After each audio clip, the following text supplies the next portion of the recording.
Tradición, orgullo, pasión. Cillar de Silos, una bodega, una familia. Se buscan tenderos, los busca la Junta. Hay 3 empresas de distribución, pero se buscan para los pueblos, porque más de 85.000 castellanos y leoneses se encuentran desabastecidos y tienen que hacer las compras o en otros municipios o en algún camión de ultramarinos que pase por ese pueblo. La iniciativa pretende crear empleo y, sobre todo, fijar población en el medio rural. Bienvenidos.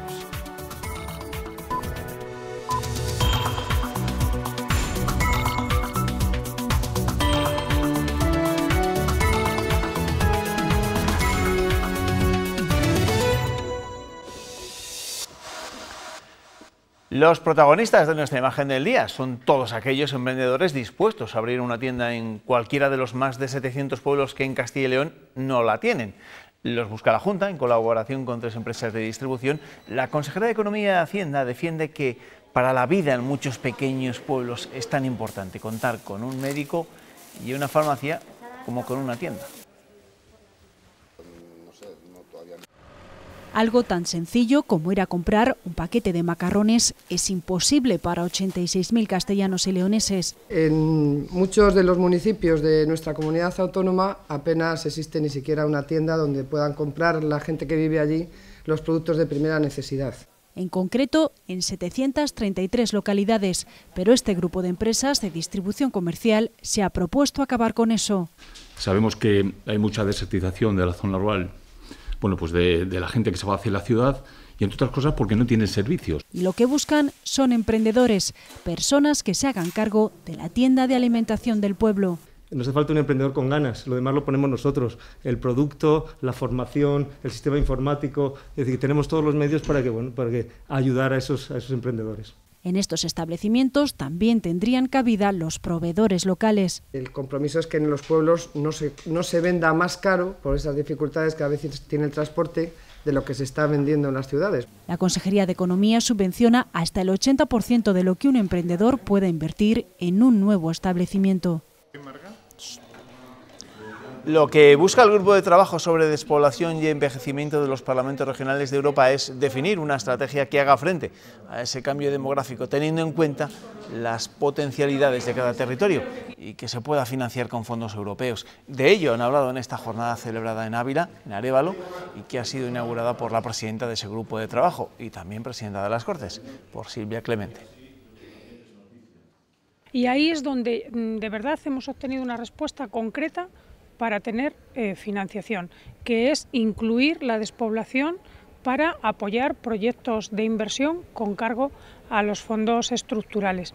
Y ahora necesitamos seguir trabajando porque hacen falta estrategias que tengan escala local. Pues de esas estrategias que tienen escala local es también de lo que va la primera información con la que abríamos este tiempo de noticias y de lo que abordaremos después en nuestro tiempo de tertulia esta noche con Marga Enríquez. Marga, ¿qué tal estás? Bienvenido, buenas noches. Buenas noches. José Luis Martín, ¿qué tal? Bienvenido, buenas noches. Buenas noches, Juanma. Bueno, seguro que de esto también se hacen eco los periódicos, los titulares más destacados de la prensa regional. Ernesto Escapa, ¿qué tal? Buenas noches. Buenas noches, comienza. Con ese asunto empezamos. Mira, el diario ABC abre las páginas de Castilla y León con este titular. 3 empresas de distribución se suben al plan para abrir tiendas en los pueblos. Animan a los emprendedores a instalar establecimientos y fijar población. Y estas firmas se comprometen a su vez a no vender los productos más caros y renunciar a beneficios. Diario de Ávila también destaca en su primera otro asunto que tiene que ver con la sangría demográfica. Silvia Clemente apela a Europa y a sus ayudas para aliviar la despoblación. También el diario La Razón abre las páginas de Castilla y León con este asunto. Silvia Clemente anima a fijar la atención en lo local para hacer frente a la despoblación. El norte de Castilla destaca en su primera que el coste de las nuevas hipotecas crecerá a causa de la indecisión del Supremo.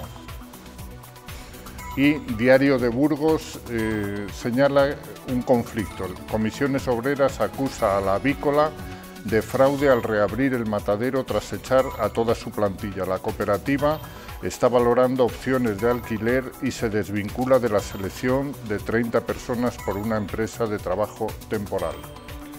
Diario de León destaca el efecto económico de la capitalidad gastronómica que se acerca ya a la previsión del Ayuntamiento para todo el año. Alcanza los 10 millones de retorno, aunque los hosteleros esperaban más visitantes y mayores ingresos.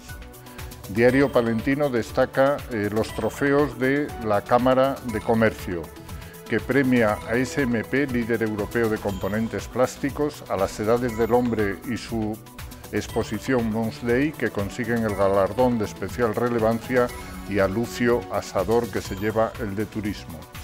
Y por último, el diario de Valladolid, El Mundo, destaca en su primera: la Seminci se rinde al cine español, con las espigas de honor concedidas a Iciar Bollaín, Eduard Fernández, Cayetana Guillén Cuervo y Juan Antonio Bayona. Gracias, Ernesto. Bueno, esos son los titulares y algunas de las imágenes más destacadas de la prensa regional, pero antes de comenzar y de preguntaros si tenéis intención de abrir una tienda en algún pueblo, es que estoy leyendo un titular de la ABC, de la página web. Dice el titular de la noticia: Unidos Podemos aboga por cambiar el día de la fiesta nacional al 23 de abril. En el subtítulo señalan que esta fecha, señalada por el Grupo Confederado, coincide con la celebración del Día del Libro en España y en Cataluña la festividad de San Jordi. ¿Y en Castilla y León? Llama a la ABC inmediatamente. Llama a la ABC. Mundo Today, ¿no? No, esto es el ABC. Eso lo ha propuesto hoy en el Senado, creo. Sí, Unidos Podemos aboga por cambiar el día de la fiesta nacional el 23 de abril, coincidiendo con el Día de Castilla y León. Bueno. Y es el de Aragón, si no recuerdo mal. También. Que os pregunto por lo de las tiendas. ¿Qué os parece esta iniciativa? Al final, como decía la consejera de Economía y Hacienda, tener una tienda puede ser tan importante como tener al médico o una farmacia relativamente cerca. Es verdad que es lamentable, ¿no?, que haya 85.000 habitantes en Castilla y León, 733 municipios que no tienen una tienda donde comprar a diario el pan y la leche, ¿no? Es verdad que existe la venta ambulante, ¿no?, tan socorrida y necesaria en las zonas rurales. La iniciativa es buena, desde luego, oye, y que estas cadenas de distribución lo hagan además con un fin social y no con un beneficio económico, pues también lo veo bien. Ahora bien, yo voy a poner el ejemplo de mis dos pueblos, el pueblo de mi padre y el pueblo de mi madre. Villanueva del Conde y Moras Verdes, provincia de Salamanca, al sur de la provincia de Salamanca. Cada uno no llega a 300 habitantes. Yo en mi pueblo de pequeño conocí ultramarinos, carnicerías, bares, hasta algún supermercado. A día de hoy, uno tiene una tienda y el otro no tiene absolutamente nada. ¿Por qué? Pues porque no es rentable, porque no hay población, porque la población que hay está envejecida, que consume mucho menos que la población joven o matrimonios con niños, y porque no es un negocio.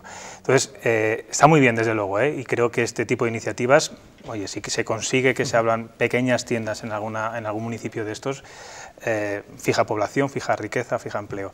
Ahora, creo que el problema que tenemos en Castilla es el problema de la población y es muy difícil que un emprendedor, porque en mi pueblo ha habido emprendedores, también gente joven que ha querido abrir una pequeña tienda y le ha durado un año, año y medio porque, pues eso, no era rentable, es que ¿no? Emprendedores se buscan héroes o aventureros. La verdad es que no han concretado muy bien qué tipo de negocio, qué opciones daban, además de las que conocemos de una tienda abierta mañana y tarde, porque ellos sí que decían que podría ser compatible con otra actividad, es decir, que podrían compatibilizar tener una tienda X horas abiertas con otro negocio, la posibilidad de trabajar también en el campo. Hay otra, también en ese convenio también se comprometen a comprar productos locales, o sea, a que sean, sobre todo en los productos frescos, poder comprar, que los proveedores sean locales. Hombre, yo todo lo que se pueda hacer está bien, pero es que en ese estudio de los 733 pueblos, además, se habla de que la mitad de la población de Castilla y León que vive en pueblos no está bien abastecida. Es decir, estos 733 pueblos, como dice José Luis, no tienen ninguna tienda, no tienen posibilidad más que lo que le viene en camiones la venta ambulante. Pero es que la mitad de la población que vive en los pueblos de Castilla y León no está bien abastecida de los productos básicos que necesitamos para todos los días. La cifra llama mucho la atención, más de 85.000 personas. Decía José Luis que en su pueblo no había tiendas, en sus pueblos solo había una tienda entre los dos. ¿Bares? Bares, sí, hay más. Bueno, claro, es que esa puede ser otra posibilidad, compatibilizar la posibilidad de tener bar, tienda... Eso había toda la vida, ¿no? Toda la vida, claro. Ernesto, sí, ¿no? tú que frecuentas a menudo el pueblo. Claro, en los pueblos, en mis pueblos sí que ahora hay tienda en Trigueros, la ha abierto una chica joven, Eva Manuel, y hay 2 bares. En mi pueblo de León, en Carrocera, no hay ni tienda ni bar. Yo también, que soy de pueblo, me da la sensación de que vivo en una capital, porque sí que hay tiendas, por fortuna, y también hay bares. Vamos a hablar de otros asuntos, porque algunos de esos vecinos tienen que acudir a que les atiendan a hospitales comarcales que se las ven y se las desean para cubrir las plazas de especialistas. En Aranda de Duero, por ejemplo, los 2 pediatras del hospital tienen que hacer el trabajo de 5. Desde el Colegio de Médicos de Burgos creen que hay pocas perspectivas de que se puedan asumir las plazas del 40% de los profesionales que en 2020 se habrán jubilado. 2 pediatras para cubrir el cupo de 5 y dar servicio a 5.500 niños. Es la situación que viven en Aranda de Duero y que no se puede sostener moviendo profesionales desde la capital burgalesa. Es un trabajo extra, ¿no? Entonces ahí están afectados no solamente quien tiene la deficiencia, que es Aranda, como el Hospital de Burgos, que es quien presta a los profesionales. Según la Consejería de Sanidad, es una medida para mantener el servicio de pediatría en atención primaria. Por eso, a algunos profesionales se les está reclamando que combinen las dos situaciones. Para el Colegio de Médicos, el presupuesto en atención primaria tendría que aumentar hasta un 20% en 4 años. Para el 2020 habrá visto jubilados a más del 40% de sus profesionales. Tenemos 5.000 estudiantes de medicina licenciados que no pueden ejercer la medicina pública porque no han tenido opción de hacer el MIR. En Briviesca la situación es similar. Se ha cubierto la plaza de un pediatra que también atiende en Miranda, y en Miranda el pediatra presta atención también en Burgos. Hemos puesto sobre todo el ejemplo del Hospital de los Santos Reyes de Aranda de Duero, pero es un problema que sufren muchos hospitales comarcales en el conjunto de la comunidad, y más a raíz del concurso de traslados, porque evidentemente muchos de esos especialistas han solicitado plaza en los hospitales grandes donde hay más especialidades y donde pues, se pueden desarrollar más profesionalmente hablando. Esto es un problema, claro.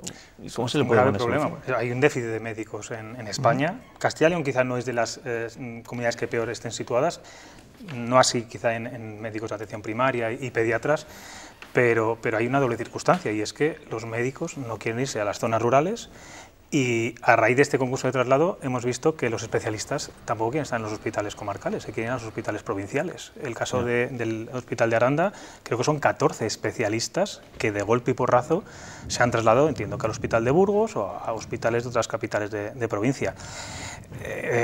Yo no sé si esto se ha planificado bien, el concurso de traslados, y a lo mejor se tendría que haber dilatado en el tiempo y planificado un poco mejor, pero es verdad que hay un decreto que está ultimando la Junta de Castilla y León para incentivar que los médicos vayan a zonas rurales, para que puedan elegir su horario, para que incluso se premien los concursos en los traslados y bueno, se asegure su carrera profesional, pero quizá a lo mejor hay que incentivarles económicamente también para que quieran ir a esos lugares.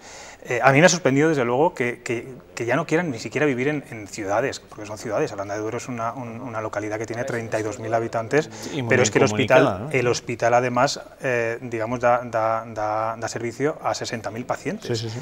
Ni siquiera así quieren quedarse en esos lugares.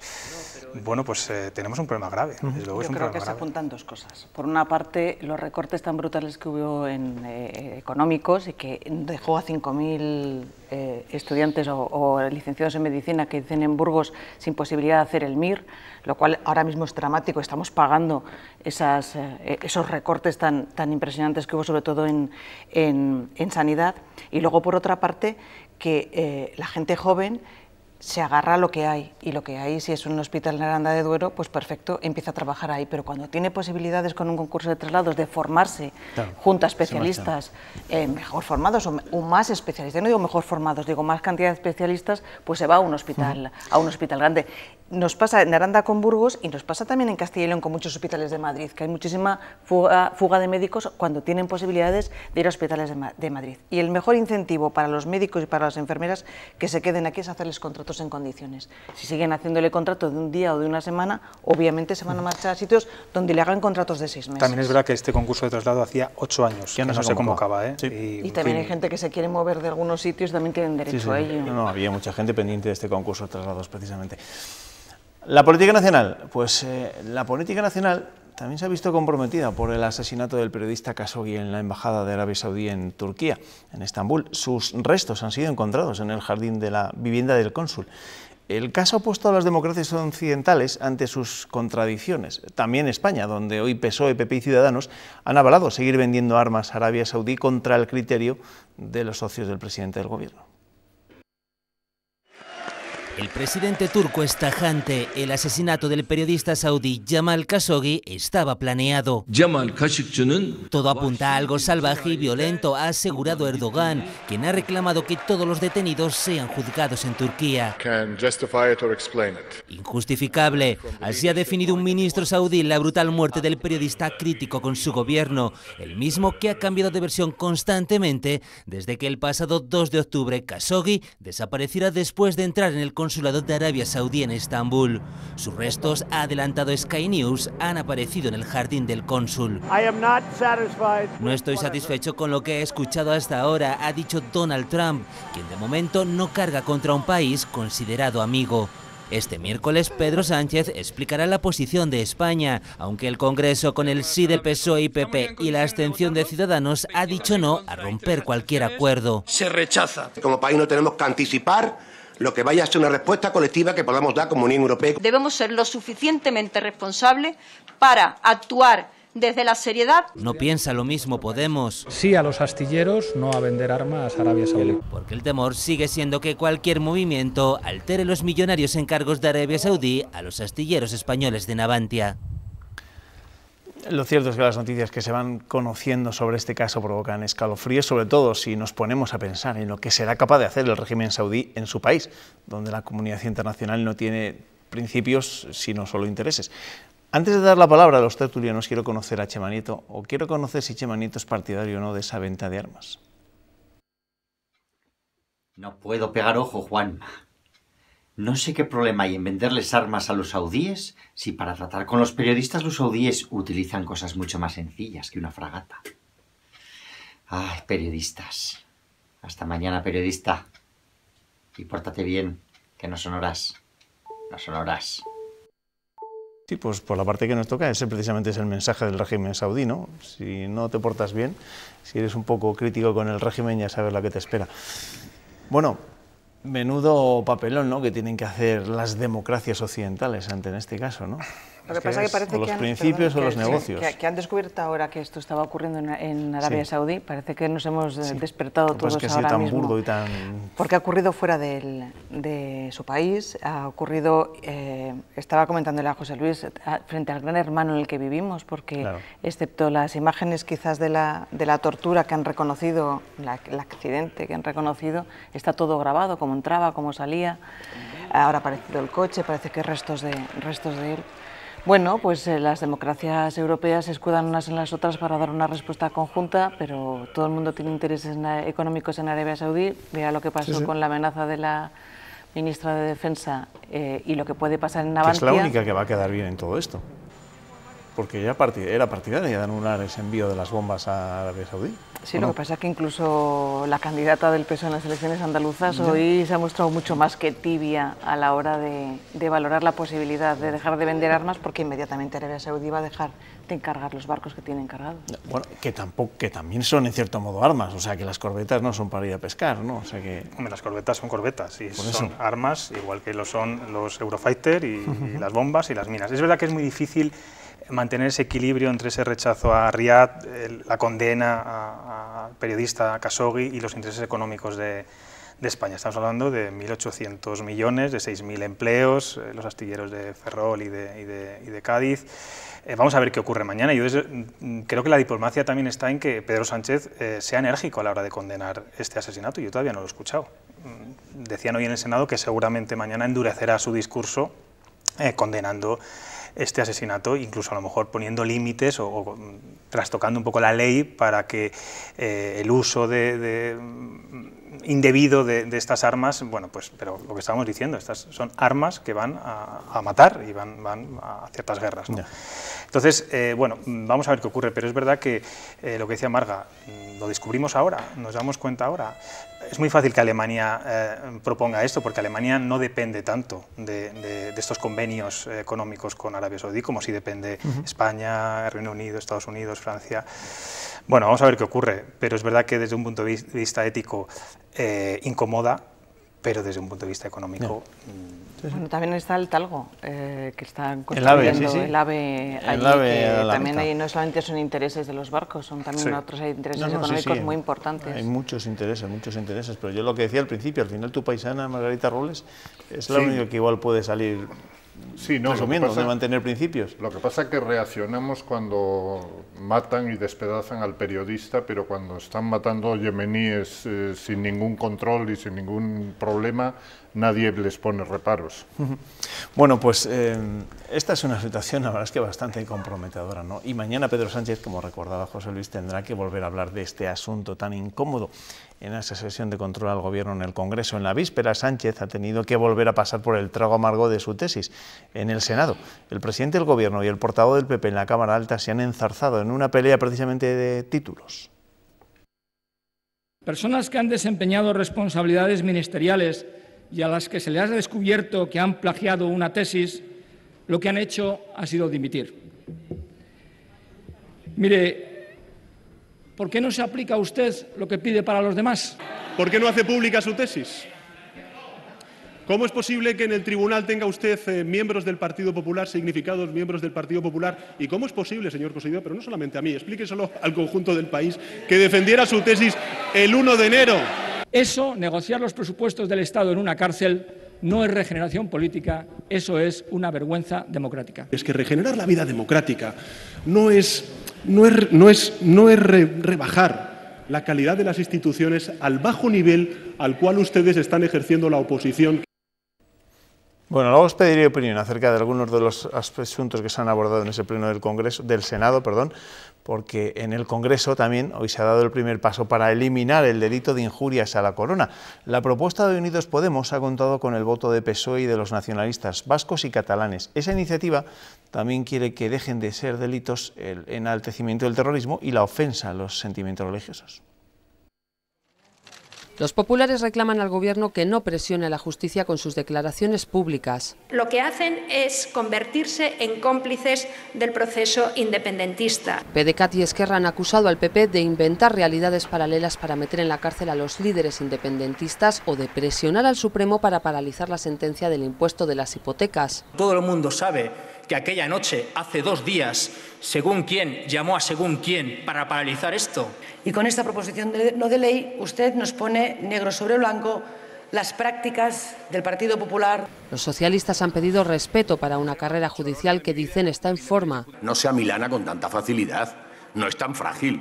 Y han respaldado a Unidos Podemos en la admisión a trámite de la despenalización de las injurias al rey o el enaltecimiento del terrorismo, que desde 2011 ha dejado 70 condenados. Existen en nuestro Código Penal artículos obsoletos, profundamente anacrónicos. PP y Ciudadanos se sitúan radicalmente enfrente. Es la proposición de ley de la barra libre, de la impunidad para quienes agreden la libertad de expresión de todos los demás. Nos parece absolutamente repulsivo hacer desaparecer la protección penal de las víctimas. Además, después de reunirse con la familia del cámara asesinado en 2003, José Couso, los grupos han anunciado que trabajarán para revisar la limitación de la aplicación en nuestro país de la justicia universal, aprobada por mayoría absoluta en 2014.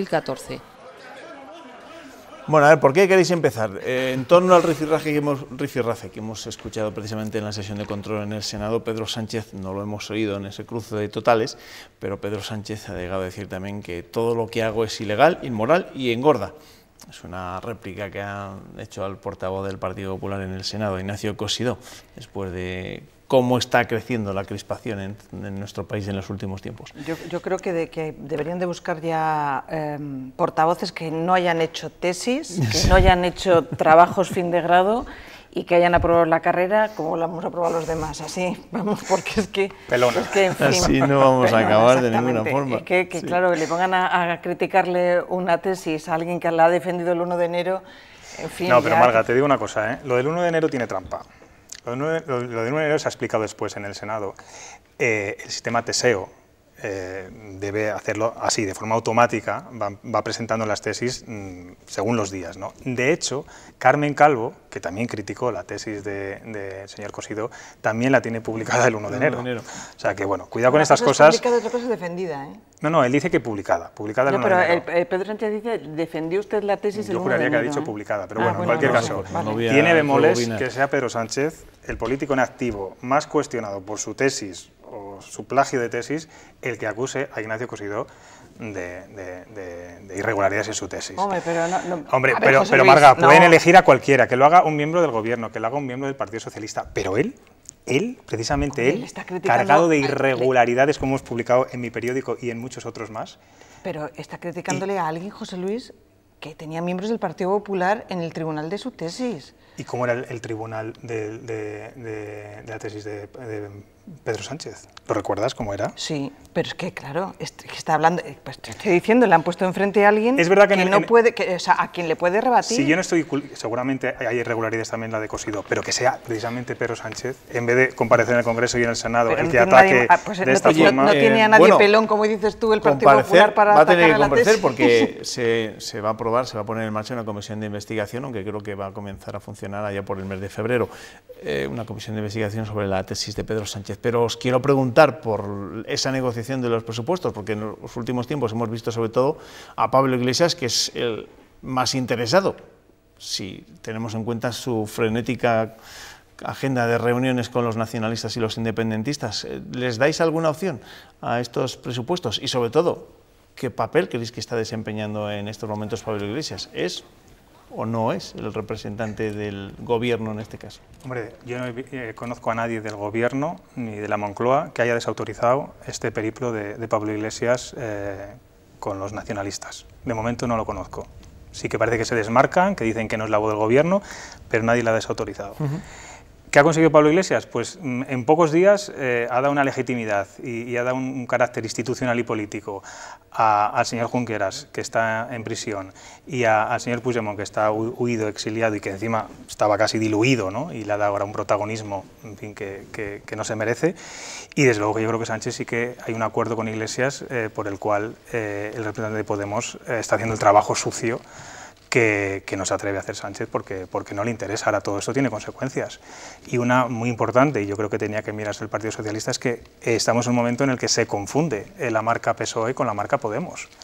Yo creo que eso perjudica, desde mi humilde opinión, al Partido Socialista y a la socialdemocracia. Y luego está clarísimo que ni Pablo Iglesias ni los nacionalistas van a derribar a Pedro Sánchez de la Moncloa porque es una mina, es oro para ellos. En fin, se lo pone absolutamente en bandeja. Más allá que Pedro Sánchez cumple con su máxima de que todo vale, no hay límites, con tal de seguir el gobierno.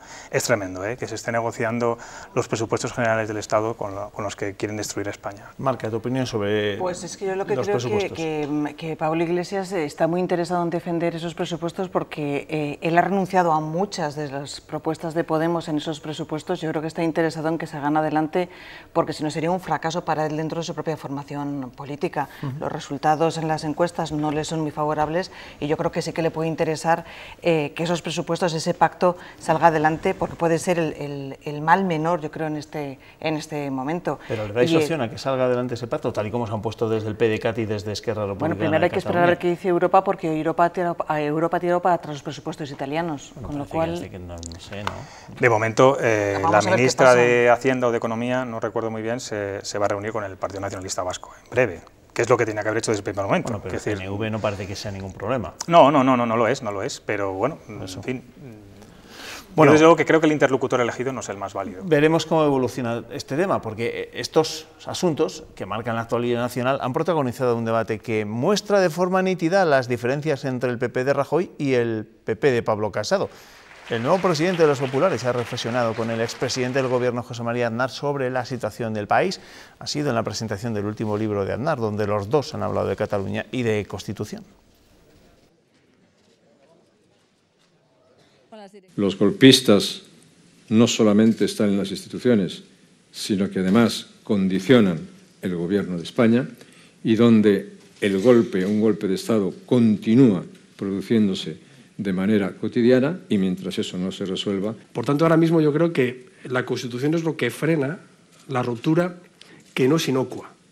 Cuando Podemos habla de romper el candado del 78, es una línea de actuación por la cual necesitan expulsar al Partido Socialista del consenso de la transición. Bueno, no sé si de este encuentro os parecen más interesantes las reflexiones o precisamente esa imagen. Yo creo que todo lo que supone. Es una casi reconciliación de Aznar con el Partido Popular. A ver, hemos visto gestos muy cercanos de Pablo Casado. A los 3 días de ganar el Congreso mantuvo una reunión en Génova con Aznar, después de muchos años sin que José María Aznar pisara la sede del Partido Popular. Le acompañó en la comisión de investigación en el Congreso y hoy en esta presentación del libro. Ahora, yo entiendo que ideológicamente bueno, pues defiendan lo mismo, ¿no? Y es esas reformas del centro-derecha y recomponer el centro-derecha. No sé si es un buen aliado y un buen amigo de viaje José María Aznar para Pablo Casado, teniendo en cuenta cómo se ha portado con Mariano Rajoy. Es verdad que este es su pupilo, que fue su jefe de gabinete, que hay una sintonía personal mayor, pero en cuanto ceda un poco, en cuanto Pablo Casado no defienda los postulados que Aznar desde su casa piensa, va a salir de inmediato y sigue siendo José María Aznar una persona muy mediática, o sea que, bueno... Bueno, muy mediática para quien... Cada vez que habla sube el pan. Bueno... Lamentablemente, pero bueno, seguimos hombre, dándole cancha. Yo creo que Rajoy se empeñó muchísimo en demostrar públicamente que José María Aznar no forma parte del nuevo PP que él. Entonces yo no sé si este es el nuevo RPP que viene ahora, entonces vuelve a formar parte del Partido Popular. Hombre, reconstruir y refundar el Partido Popular diciendo que no es un mal tipo Santiago Abascal, que es el presidente de Vox, y tratando de comer por la derecha lo que le ha llevado Ciudadanos, todo lo que culpa, porque José María Aznar hoy ha culpado claramente a Rajoy de que se le han ido los votos, pues lo va a tener en principio mucho más complicado que lo pudo tener Aznar. De todas maneras, todas esas llamadas a la Constitución y todo eso, yo creo que todo el mundo ha tenido mucha culpa en lo que está pasando en Cataluña ahora mismo. Y también el Partido Popular, que cuando empezó el sentimiento independentista era de un 20% y ahora estamos rozando el 50%. Me gustaría saber qué opinan la mayor parte de dirigentes del Partido Popular de esta cercanía con José María Aznar, sabiendo el daño que ha hecho. Y con Michavila y con Esperanza Aguirre, que estaban allí, con... ¿quién es? Mayor Oreja, que por cierto se ha pegado una siesta buena. No podía estar. Es verdad que estaba en la cárcel. Bueno, y estaba José Manuel Soria, por cierto, un ministro de Rajoy que estaba también en esa presentación. Vamos a dejar la política, porque en nuestras A mí lo que me llama la atención con todo esto, que no deja de ser anecdótico, pero a la vez estrafalario, es decir, está en el Senado...